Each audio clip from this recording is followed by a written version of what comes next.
Takže tohle je recenze na Rex Hybro, já jsem Denny, ahoj.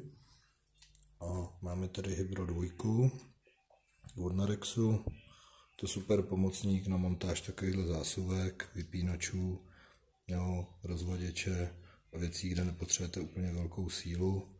Chce to tady ty prodloužený bity, protože ty krátký jsou tam nevýhodný, je to hrozně utopený.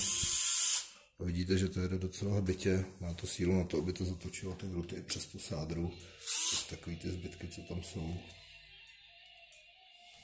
Dělá se s tím úplně pohodlně.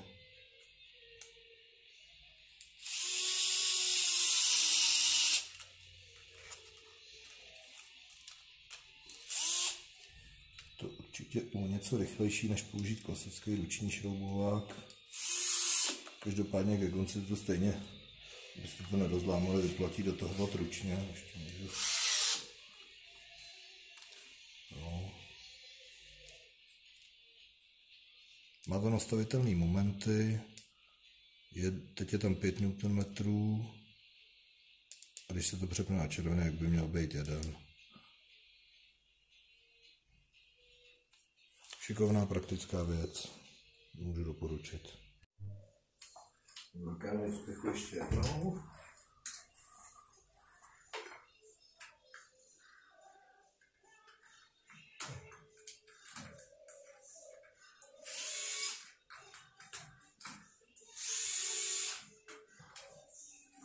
Chcete vždycky nasadit a povolit kousek rukou a pak to teprve hnát tím motorem.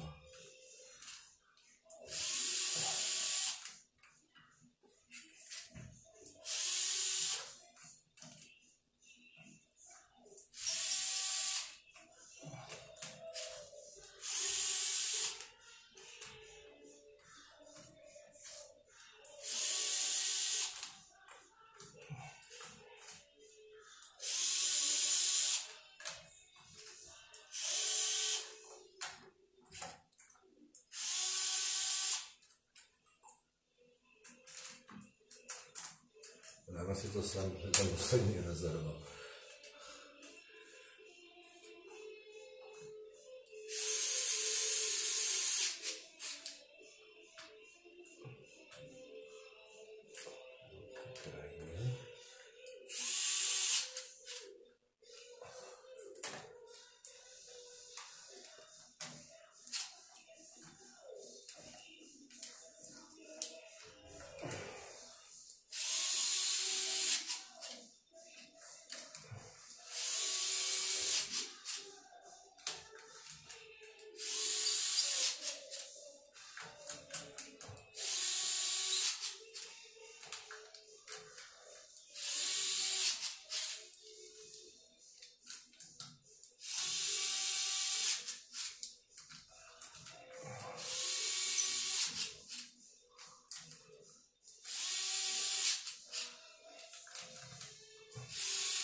No, tak tohle bych teda už ručně dělat nechtěl.